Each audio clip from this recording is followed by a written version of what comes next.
There have been 4 murders in the past week here in Wilmington, Delaware.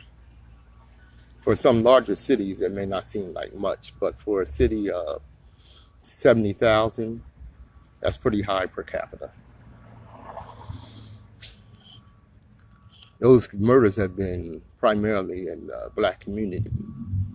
So that means a population of 50,000 have produced 4 murders in a week. That's pretty high. The community is distraught. They don't know what to do about this. The politicians, they don't know what to do about this. The police, law enforcement, they don't know what to do about this.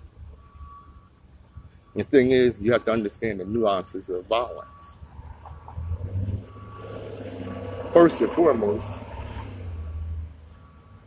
there are no quick solutions to a long-term problem.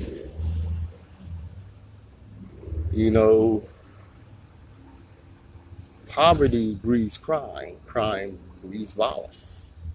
That's a fact. It's not some philosophical statement. That's just a fact. Another thing you have to look at, like I said, it's a long-range problem. It's a long-term problem. This violence has been going on for quite some time here in Wilmington.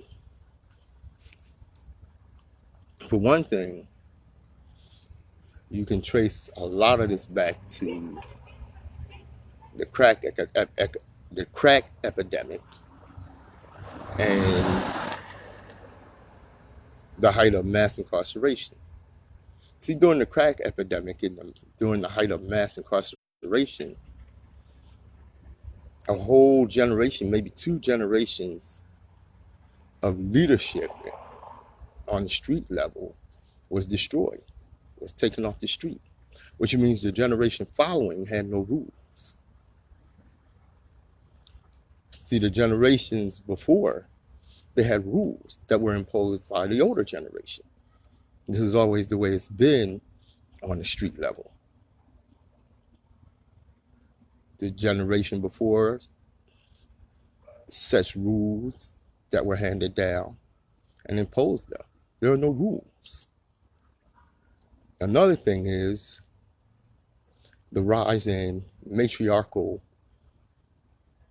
led households. In some of our communities, I can point to one community in particular, the whole community is matriarchal, meaning that the households are led by females. There are no males with authority within those households. Now, why is that a problem? I'm not saying there aren't good mothers, okay?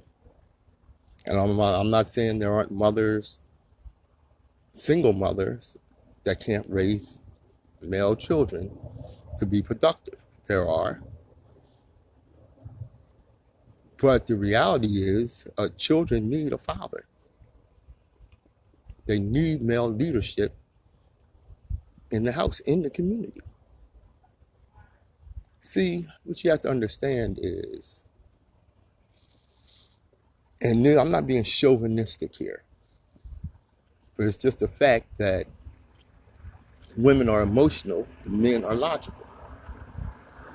And when you raise a male to be emotional,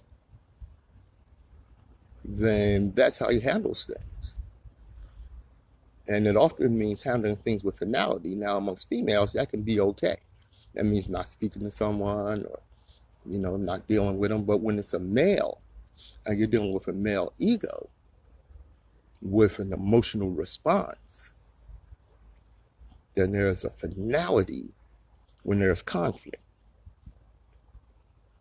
And with that finality, you can't allow yourself as a male to be chumped off or punked or anything of that nature.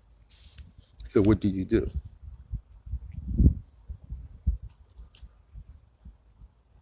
can't take a licking, you can't take a whipping, especially in front of everybody. So the solution is a solution of finality. And that means shooting somebody and killing them. Okay? You also have to understand this about violence, that it's contagious. Now, what's that mean? It's contagious. Well, if someone over here shoots your relative and you don't feel as though there's going to be justice, the cops aren't going to do anything about it. They're not going to go to jail. You're not going to wait for that. You're going to retaliate. So you're going to go to the other side of town and shoot them or someone close to them. It's contagious and it doesn't end. And until we employ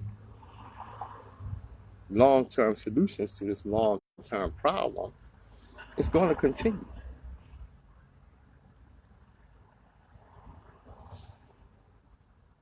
I'm Patrice Gibbs. Join me on the Open Eye, Saturdays at 11 on 95.3 FM.